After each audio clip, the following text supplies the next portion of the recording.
BJP संयुक्त मोर्चा प्रदेश पदाधिकारियों की बैठक शुरू। आगामी 2024 के लोकसभा चुनाव को लेकर हो रही बैठक, मुख्यमंत्री पुष्कर सिंह धामी भी होंगे शामिल।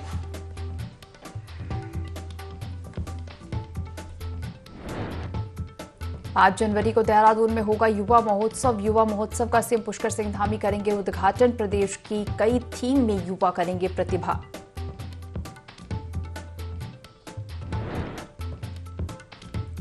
चुमक में सड़क की मांग को लेकर कड़ाके की ठंड में धरने पर स्थानीय अधिकारियों के खिलाफ किया प्रदर्शन। जल्द सड़क बनाने की मांग।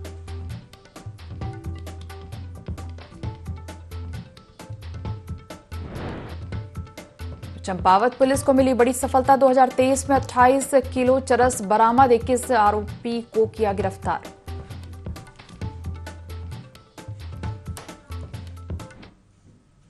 देवभूमि लाइव देख रहे हैं आप और मैं हूं आपके साथ दिव्या। बुलेटिन की शुरुआत करेंगे खबरों के साथ। धामी सरकार ने देर रात 6 आईएएस अधिकारियों के दायित्व में फेरबदल किया है। मुख्यमंत्री के सचिव आर मीनाक्षी सुंदरम को Uttarakhand investment and infrastructure development board के प्रबंध निदेशक की अतिरिक्त जिम्मेदारी सौंपी गई है। इसको लेकर कार्मिक विभाग ने आदेश जारी किए गए हैं और इसके तहत सचिव विनोद कुमार सुमन से सचिवालय प्रशासन, सामान्य प्रशासन और प्रोटोकॉल हटाकर अब कृषि एवं कृषक कल्याण की जिम्मेदारी दीपेंद्र कुमार चौधरी से कृषि और कृषक कल्याण हटाकर सचिवालय प्रशासन, सामान्य प्रशासन और प्रोटोकॉल अपर सचिव विनीत कुमार को निदेशक आईटीडीए और निदेशक यूसैक, अपर सचिव रणवीर सिंह चौहान को निदेशक उद्यान हटाकर दीप्ति सिंह को यह नई जिम्मेदारी दी गई है।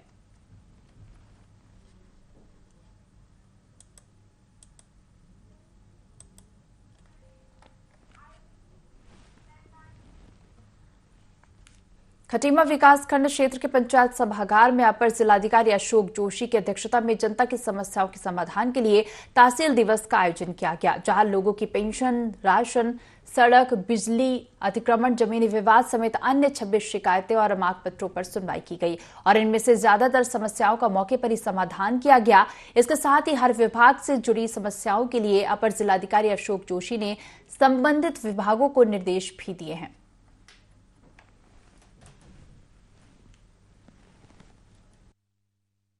नगर पालिका की एडीएम महोदय को शिकायत दर्ज कराई है, क्योंकि नगर पालिका में कई सालों से बहुत बड़ा भ्रष्टाचार किया जा रहा है। जैसे डोर टू डोर का जो ठेका है उसका 13 लाख रुपए हर महीने ठेकेदार को पेमेंट किया जा रहा है, जो कि ठेकेदार के पास इतना साधन भी नहीं है जो कि नगर पालिका के अंतर्गत जितनी जनसंख्या है, और ठेकेदार को नगर पालिका द्वारा लाभ पहुंचाया जा रहा है। इसकी मैंने कई बार शिकायतें कर चुका हूं। खटीमा एसडीएम महोदय ने उसके पेमेंट पर रोक लगा दी गई थी, उसके बाद भी पेमेंट कर दिया गया और लगातार शिकायत करने पर आज तक कोई भी नगर पालिका के खिलाफ कार्रवाई नहीं की। संबंधित समस्याएं हैं, किसी का वृद्धावस्था पेंशन नहीं मिली है, किसी आंदोलनकारी को पेंशन नहीं मिली है, कुछ नगर पालिका की कुछ ज्यादा समस्याएं हैं। तो वर्तमान में हमारे एसडीएम जो है वो नगर पालिका के प्रशासक भी नियुक्त हो चुके हैं। तो एसडीएम साहब से कहा गया है कि वो व्यक्तिगत रूप से नगर पालिका की जो ये छोटी मोटी समस्याएं हैं इनको देखें और इनका निस्तारण करें। मेन मुद्दा ये है कि अगर लाइट लगी है और वो 2 महीने या 4 महीने में खराब हो रही है तो ये गलत तो खराब हो रही है, तो क्योंकि उसमें कुछ लाइटें ऐसी होती हैं जिसमें ठेकेदार का गारंटी पीरियड होता है। तो अगर इस टाइप की शिकायतें हैं तो वही एसडीएम साहब से कहा गया है कि इनको दिखवा लें और जो लाइटें अभी ठेकेदार की जिम्मेदारी है उनको सही करना, उनको सही कराया जाए। जो नगर पालिका की जिम्मेदारी है वो नगर पालिका उसको सही। चंपावत पुलिस का वर्ष 2023 का कार्यकाल काफी शानदार रहा। एसपी चंपावत देवेंद्र पिंचा के कुशल नेतृत्व में चंपावत पुलिस ने वर्ष 2023 में 28 किलो से अधिक चरस पकड़कर उत्तराखंड में दूसरा स्थान प्राप्त किया है और पर्वतीय जनपद में चंपावत पुलिस पहले नंबर पर रही। एसपी देवेंद्र पिंचा ने बताया कि वर्ष 2023 में चंपावत पुलिस ने 21 अभियुक्तों से 28 किलो से अधिक चरस पकड़ने में सफलता हासिल की और इसके अलावा 65 अभियुक्तों से 1200 ग्राम से अधिक स्मैक पकड़कर उत्तराखंड में तीसरा स्थान हासिल किया है।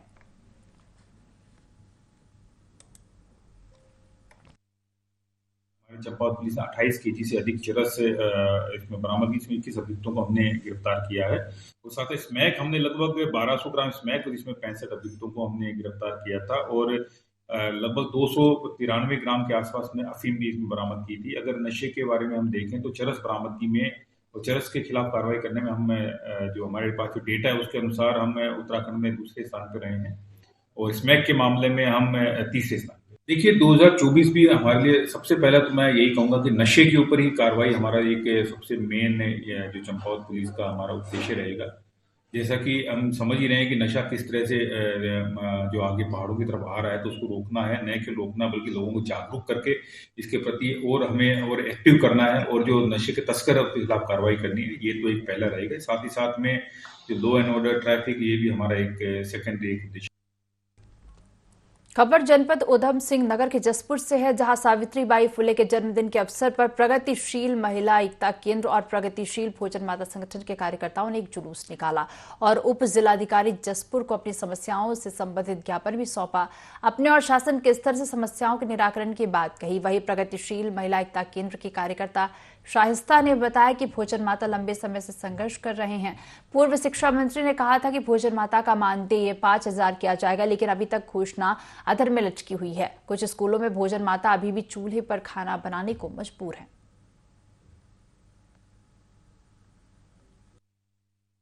जो है लंबे समय से संघर्ष कर रहा है। आज जो है अपनी मांगों को लेकर यहाँ पर आया हुआ है। पूर्व शिक्षा मंत्री ने ये बात करी थी कि हम तत्काल जो है 5,000 रुपये लागू करेंगे। वो मांग भी जो है जो घोषणा की थी वो भी अभी तक अधर में लटकी हुई है। फिर और स्कूलों में, बहुत सारे स्कूलों में अभी भी जो है भोजन माताएं जो है चूल्हे पे खाना बनाने को मजबूर हैं और उनके अलावा जो भोजन बनाने का जो उनका काम है उसके अतिरिक्त भी उनसे काम कराया जाता है। चाहे फील्ड साफ कराना हो, टॉयलेट साफ कराना हो, या उसके अलावा भी बहुत सारे काम है जिसमें भोजन माताओं को लगाया जाता है। कि हमारी जो मुख्य मांगे हैं कि भोजन माताओं को स्थायी किया जाए और जो तत्काल जो घोषणा की गई थी उसको जो है तत्काल लागू किया जाए। 5,000 रुपये की जो मांग थी, और दूसरी है कि हमारा न्यूनतम वेतन जो है 15,000 लागू किया जाए। भोजन माताओं द्वारा जो है अपनी कुछ सुविधाओं को लेकर यहाँ पे धरना दिया गया और एक ज्ञापन दिया गया जिसमें उनकी कुछ मांगे हैं। उसके बारे में शिक्षा विभाग से बात की जाएगी। जितना पॉसिबल है, जो अगर यदि जिला स्तर से संभव है उसको पूरा करना, तो हम जिला स्तर से पूरा उसको करने के लिए प्रयास करेंगे, नहीं तो शासन स्तर पर उसको भेजा जाए। उत्तराखंड में 9 जनवरी से मौसम बदलने के आसार हैं। बताया जा रहा है कि प्रदेश भर में 9 जनवरी को पश्चिमी विक्षोभ सक्रिय होगा। मौसम विभाग के अनुसार पहाड़ी और मैदानी इलाकों में 9 और 10 जनवरी को हल्की बारिश भी हो सकती है। वहीं ऊंचे इलाकों में बर्फबारी की भी संभावना है। मौसम वैज्ञानिक रोहित थपलियाल ने बताया कि प्रदेश में अगले 5 दिन तक तापमान सामान्य रहेगा। वहीं उधम सिंह नगर और हरिद्वार में 5 दिन कोहरे का येलो अलर्ट जारी किया गया है, जबकि दून, चंपावत, नैनीताल और पौड़ी में सुबह शाम कोहरा छाने की बात कही गई है। अगले 5 दिनों में उत्तराखंड में मौसम शुष्क रहेगा। कोहरे की बात करें तो उत्तराखंड के मैदानी क्षेत्रों में जैसे कोहरा मिल रहा है, तो अगले आने वाले 3 दिनों में उत्तराखंड में जो मैदानी क्षेत्र है वहां पर उतले से लेकर मध्यम कोहरा छाए रहने की संभावना है। जबकि उत्तराखंड के हरिद्वार और उधम सिंह नगर जनपद है, वहां पर कुछ स्थानों पर घना कोहरा भी मिल सकता है। तापमान की बात करें तो अभी वर्तमान में जो अधिकतम और न्यूनतम तापमान है वो सामान्य के आसपास चल रहे हैं, जिनमें आगे आने वाले 3-4 दिनों में ज़्यादा बदलाव की संभावना नहीं है और जो तापमान है, अधिकतम और न्यूनतम तापमान, वो सामान्य के आसपास ही बने रहेंगे। बिग बॉस सीजन 17 के कंटेस्टेंट रहे अनुराग डोभाल का जॉलीग्रांट एयरपोर्ट पहुंचने पर जोरदार स्वागत हुआ। इसी दौरान अनुराग डोभाल ने बिग बॉस शो पर कई आरोप लगाए हैं। बता दें कि अनुराग डोभाल डोईवाला भनियावाला के रहने वाले हैं, जो कि जाने माने यूट्यूबर हैं और बिग बॉस शो में 1 जनवरी को बाहर हो गए थे, जिसके बाद वो जॉलीग्रांट एयरपोर्ट पहुंचे, जहां परिजनों के साथ फैंस ने उनका स्वागत किया और इसी दौरान उन्होंने शो में सपोर्ट करने वाले फैंस का भी आभार प्रकट करते हुए कहा कि उन्हें जनता का पूरी तरह सपोर्ट मिला है। शो में जनता की वोटिंग होती है तो मुझे बिग बॉस के घर से कोई नहीं निकाल पाता। वहीं बिग बॉस को रियलिटी शो ना बताकर फेक शो बताते हुए कई आरोप लगाए।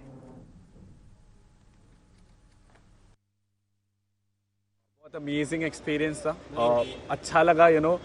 मैं जब बिग बॉस एंटर करा था तो मैं एक जैकेट पहन के एंटर करा था जिसपे UK 07 था और मैंने हमेशा ये बोला था कि अपने नाम से पहले जब मुझे लगा कि UK 7 से का नाम गया है तो बहुत बहुत अच्छा लगा। सबको ये बोलना चाहूँगा शुक्रिया जिन लोगों ने भी सपोर्ट करा, एंड स्पेशली उत्तराखंड से जितने भी पहाड़ी लोग थे, जौनसारी लोग थे, गढ़वाली लोग थे जिन्होंने सपोर्ट करा बिग बॉस के लिए। बिग बॉस की रियलिटी सब लोगों को पता है, अनफेयर एविक्शन था। अगर जनता के प्यार से निकालते तो फिर उनके अंदर दम नहीं था जनता के प्यार से निकालने का बाहर।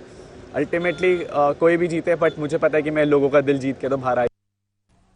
हरिद्वार की रानीपुर पुलिस ने 2 शातिर चोर को गिरफ्तार किया है। चोरों के कब्जे से 5 बाइक बरामद हुई हैं। जानकारी के मुताबिक 2 युवकों ने बाइक चोरी की शिकायत थाने में दर्ज कराई थी, जिसके बाद पुलिस ने मामले में कार्रवाई करते हुए शातिर चोरों को गिरफ्तार किया। फिलहाल पुलिस आरोपियों से पूछताछ कर रही है।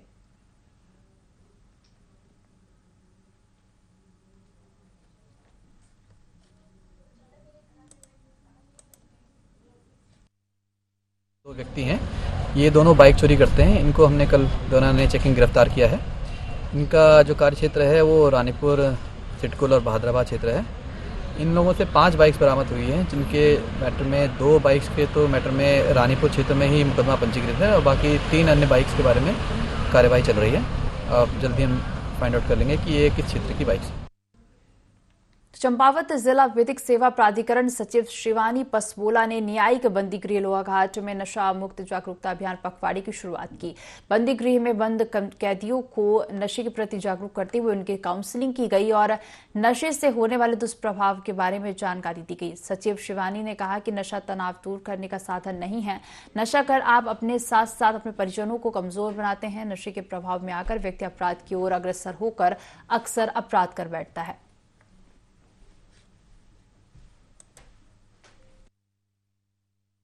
माननीय राज्य विधिक सेवा प्राधिकरण के निर्देश हैं कि जनपद में पूरे राज्य के सभी जनपदों में 1 जनवरी 2024 से 15 जनवरी 2024 तक नशा मुक्ति अभियान चलाया जाए। उसमें वृहद जन जागरूकता की जाए।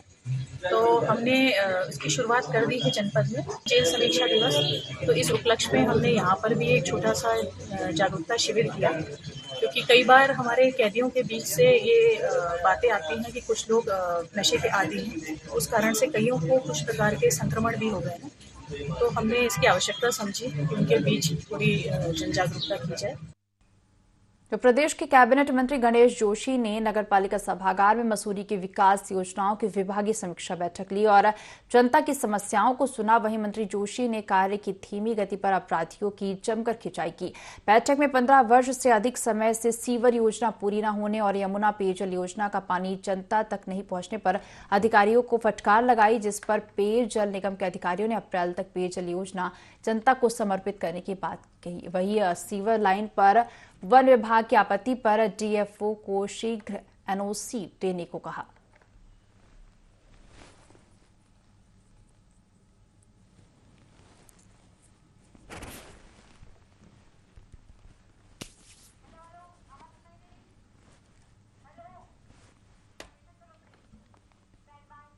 लोहाघाट के गलचौड़ा क्षेत्र में देवदार के पेड़ों के काटने की खबर का संज्ञान लेते हुए लोहाघाट रेंजर दीप जोशी के निर्देश पर बुधवार को गलचौड़ा आरक्षित वन क्षेत्र में वन कर्मियों ने कार्रवाई की और जिसके बाद देवदार के पेड़ों को काट रही महिलाएं वन कर्मियों को देखकर भाग खड़ी हुई। वहीं वन कर्मियों ने ग्रामीणों के साथ बैठक करके देवदार की टहनियों को न काटने और देवदार के जंगलों को बचाने की अपील की। बता दें कि पूर्व सैनिक मैंग ओली की शिकायत पर लोहाघाट रेंजर दीप जोशी ने कार्रवाई किया, जिसके लिए मैंग ओली ने वन विभाग को धन्यवाद दिया और जंगल में गश्त करने की मांग भी की।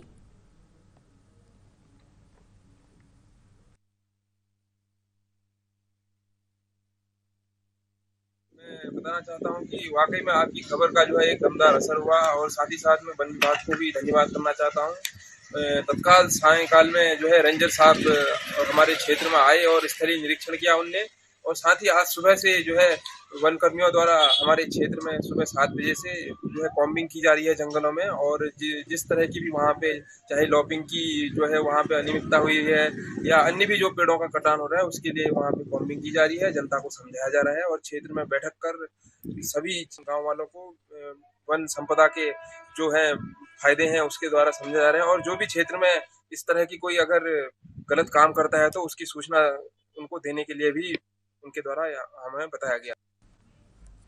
तो देहरादून में भारतीय जनता पार्टी संयुक्त मोर्चा के प्रदेश पदाधिकारियों की बैठक हुई, जिसमें पार्टी के प्रदेश अध्यक्ष महेंद्र भट्ट, संगठन महामंत्री अजय कुमार समेत भाजपा के तमाम वरिष्ठ नेता मौजूद रहे। और इसी दौरान भाजपा प्रदेश अध्यक्ष महेंद्र भट्ट ने कहा कि आने वाले दिनों में भारतीय जनता पार्टी के बहुत सारे कार्यक्रम प्रस्तावित हैं, जिनको लेकर सभी मोर्चों के प्रदेश अध्यक्ष और पदाधिकारियों को जरूरी दिशा निर्देश दिए जा रहे हैं, ताकि आने वाले समय में पार्टी मजबूती के साथ लोकसभा चुनाव की तैयारी कर सके।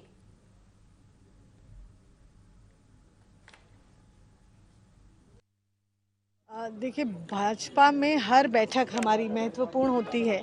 कोई भी बैठक नहीं है, चाहे वो बूथ की बैठक हो, चाहे पन्ने की बैठक हो, और चाहे वो राष्ट्रीय बैठक हो या प्रदेश की बैठक हो या मोर्चों की बैठक हो या मेन पार्टी की बैठक हो।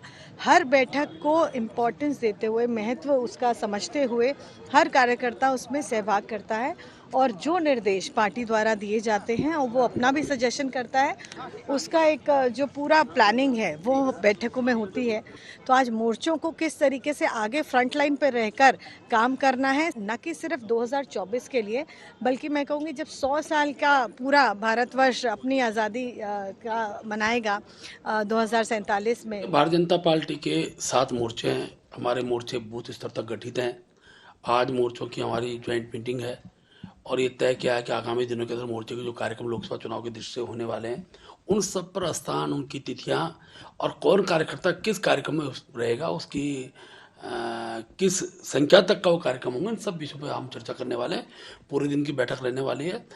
युवा मोर्चे का कार्यक्रम है, महिला मोर्चे का कार्यक्रम, ओबीसी मोर्चा, जनजाति मोर्चे, कुछ कार्यक्रम हमारे हो चुके हैं। उन कार्यक्रमों का भी एक प्रकार विशेष विश्लेषण हम यहाँ पर करेंगे और मैं कह सकता आगामी दिनों के हमारे सभी मोर्चे बूथ स्तर तक बड़ी संख्या में समाज के हर वर्ग को जोड़ने का काम करेंगे। उसी दृष्टि की आज की बैठक है। इसके समापन सत्र में मुख्यमंत्री का मार्गदर्शन भी कार्यकर्ताओं को मिलेगा। अपनी एक सूत्रीय सड़क की मांग को लेकर जोशीमठ प्रखंड के सन वैली के सुदूरवर्ती गांव टिमक में कड़ाके की ठंड और शीतलहर के बीच ग्रामीणों का धरना प्रदर्शन और हल्ला बोल पदयात्रा जारी है। ग्रामीणों ने प्रधानमंत्री ग्राम सड़क योजना के मुख्य अभियंता सहित सभी आला अधिकारियों और शासन के खिलाफ जमकर नारेबाजी करते हुए आक्रोश जताया। क्षेत्र के ग्रामीण को अन्य गांव के लोगों का समर्थन भी मिल रहा है। पदयात्रा को सन वैली सहित कल्प घाटी में अपार समर्थन मिल रहा है। वहीं 18 जनवरी को ग्रामीण जिला मुख्यालय में सड़क की मांग को लेकर विशाल प्रदर्शन करेंगे।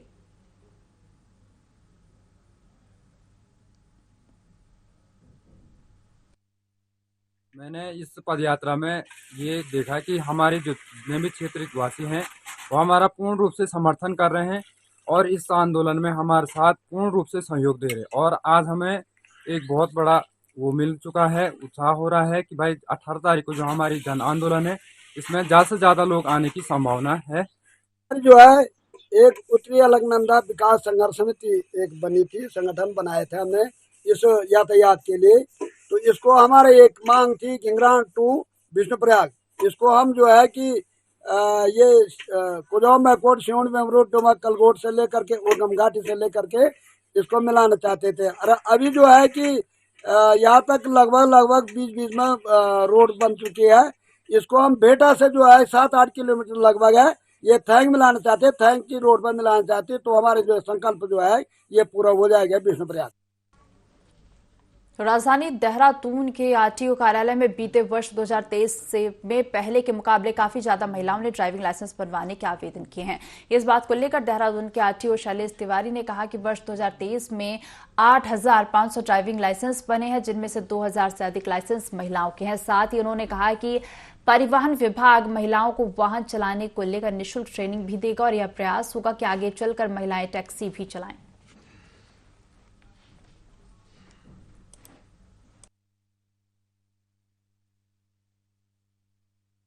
मामले में जागरूकता काफ़ी बढ़ रही है। पहले जब हम लोग देखते थे तो काफ़ी कम महिलाएं मिलती थी सड़कों पे गाड़ी चलाते हुए, लेकिन अब महिलाएं काफ़ी आगे निकल कर आ रही हैं। ये बहुत पॉजिटिव डेवलपमेंट हो रहा है और देहरादून में तो महिलाओं में ड्राइविंग सीखने के प्रति जो क्रेज़ है वो काफ़ी बढ़ता जा रहा है। हमारे आरटीओ ऑफिस देहरादून में इस साल भी 8,500 ड्राइविंग लाइसेंस अभी तक बने हैं, जिनमें 2,000 से अधिक ड्राइविंग लाइसेंस महिलाओं के।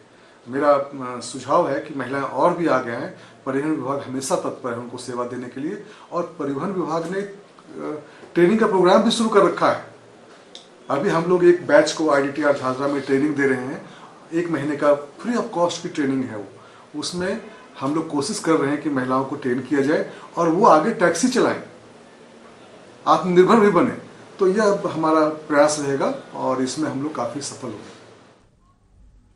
समूचे उत्तर भारत में ठंड का प्रकोप देखने को मिल रहा है। लक्सर क्षेत्र में भी ठंड का अत्यधिक प्रकोप देखने को मिल रहा है। इसको देखते हुए प्रशासन ने बचाव के आवश्यक कदम उठाए हैं।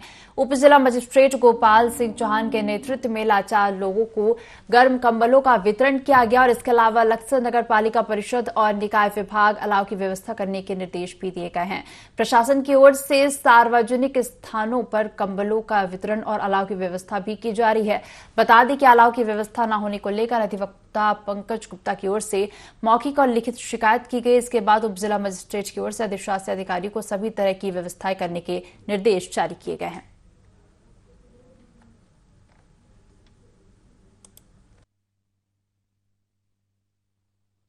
हम लोग पिछले 4-5 दिनों से, जब से ठंड बढ़ी है और लक्सर में कोहरा भी मेरे ख्याल से 4-5 दिन से ज्यादा हो रहा है और धूप भी नहीं है, तो हम लोग 4-5 दिन से कंबल का वितरण भी कर रहे हैं। शाम को हम लोग निकल रहे हैं, जो लोग हमको जिनके पास कपड़े वगैरह नहीं है, तो हम 4-5 दिन से लगातार ये अभियान हमने चला रखा है। रोज हम कंबल का वितरण कर रहे हैं। इसके अलावा जो कुछ ऐसे गरीब लोग हैं जो तहसील में भी आ रहे हैं, जिनके पास कपड़े नहीं है, तो उनको भी हम कंबल वितरण पर डे कर ही रहे हैं। जनवरी माह में ठंड का अत्यधिक प्रकोप चल रहा है, तो उसी के मद्देनजर आज मैंने उप जिलाधिकारी लक्सर महोदय से अनुरोध किया कि नगर पालिका परिषद लक्सर के माध्यम से नगर के मुख्य चौराहों पर, मुख्य स्थानों पर अलाव की समुचित व्यवस्था कराई जाए, ताकि जो सर्दी से जनहानि किसी प्रकार की यदि होती है तो उससे बचा जा सके, जैसे कि उत्तराखंड सरकार के भी सख्त निर्देश। हरिद्वार के कनखल थाना क्षेत्र में हुई युवक की हत्या का खुलासा करते हुए पुलिस ने युवक को गिरफ्तार किया है। पुलिस पूछताछ में 1.25 करोड़ के अधिक की संपत्ति और अवैध संबंधों के चलते युवक की हत्या करना पाया गया।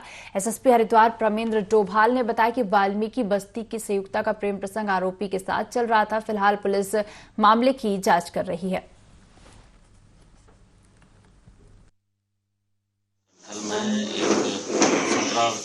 युवक की बच्चे की एक हत्या का मामला संज्ञान में आया है, जिसका नाम यश और सुरेश था और ये रात के समय अपने परिजनों से कह के अपने एक परिचित के साथ बाहर निकला था। उसके बाद सुबह इसकी डेड बॉडी प्राप्त हुई थी, जिसको पुलिस ने संज्ञान में लेकर तत्काल इसमें पंजीकृत किया गया था। तहकीकात के बाद जब सारी चीज़ें जब इसके खुलासे में आए तो इसमें इसी का एक परिचित अमित कटारिया जो है वो इसमें मुख्य अभियुक्त के रूप में सामने आया है। बाकी अन्य पहलुओं की भी जांच की जा रही है और जल्द ही इसमें अगर और भी लोग इन्वॉल्व हैं उसकी भी सभी की भूमिकाओं को हम लोग विवेचना में समझ। कोटद्वार में लोक निर्माण विभाग पर अतिक्रमण पर कार्रवाई को लेकर लंबे समय से आरोप लग रहे हैं और ऐसे में स्थित बलि मंदिर के पास बनी दुकानों पर बुलडोजर चलाया गया, जिस पर कांग्रेस प्रदेश सचिव प्रवेश रावत का कहना है कि विभाग को छोटे व्यापारियों का ही अतिक्रमण दिखाई दे रहा है। मंदिर समिति के अतिक्रमण पर अभी तक विभाग ने कोई कार्रवाई नहीं की। वहीं कोटद्वार विधायक रितु खंटूरी पर भी एक तरफा कार्रवाई कराने के गंभीर आरोप लगाए गए। बता दें कि कोटद्वार के सिद्ध बलि मंदिर के पास बनी धर्मशाला को लोक निर्माण विभाग की जमीन पर बताया जा रहा है। साथ ही विभाग की भूमि पर अवैध पार्किंग शुल्क भी लिया जा रहा है। वहीं इस संबंध में लोक निर्माण के अधिशासी अभियंता कुछ भी कहने से बचते दिखाई दे रहे हैं।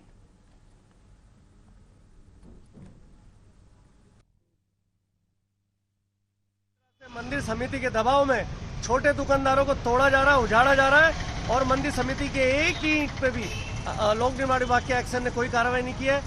वो दबाव में इसका मतलब भ्रष्ट है और जो छोटे व्यापारी हैं उनमें कार्रवाई की जा रही है तोड़फोड़ की। उनके आसियानों को, उनके व्यापारिक प्रस्थानों को उजाड़ा जा रहा है। मैं तो निवेदन करूंगा माननीय विधायक जी से कि वो देखें ऐसे भ्रष्ट अधिकारी को कठोर से कठोर कार्रवाई की जाए, नहीं तो लगेगा कि वो भी इस पर मिली हुई है और मंदिर समिति की अतिक्रमण को बचाया जा रहा है, छोटे व्यापारियों को तोड़ा जा रहा है। ये बहुत ही निंदनीय है। हम इसकी घोर भर्त्सना। तो इस बुलेटिन में फिलहाल इतना ही। आप बने रहिए इंडिया 24 के साथ। नमस्कार।